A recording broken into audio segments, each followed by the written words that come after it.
যদি কোনো ব্যক্তি নামাজের মধ্যে উচ্চস্বরে হাসে তাহলে সেই ব্যক্তির নামাজ নষ্ট হবে কি না? এর উত্তর হচ্ছে যে যদি কোনো ব্যক্তি নামাজের মধ্যে উচ্চস্বরে হাসে তাহলে সেই ব্যক্তির অজু এবং নামাজ উভয়টি নষ্ট হবে।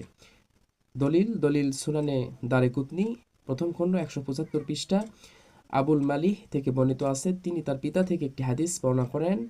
তিনি বলেন, বাইনামা নাহানু নুসাল্লি খালফা রাসূলিল্লাহি সাল্লাল্লাহু আলাইহি ওয়াসাল্লাম, আমরা একদা নবী করিম সাল্লাল্লাহু আলাইহি সাল্লামের পিছনে নামাজ আদায় করছিলাম। এমত অবস্থায় একজন অন্ধ সাহাবী আসলেন। তিনি এসে একটি গর্তের মধ্যে পড়ে গেলেন। তখন অনেক সাহাবী হেসে ফেললেন।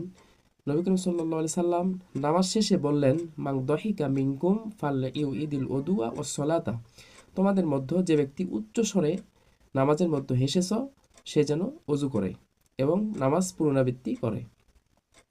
উল্লেখ্য যে নামাজের বাহিরে যদি কোনো ব্যক্তি উচ্চ স্বরে হাসে তাহলে তার অজু নষ্ট হবে না।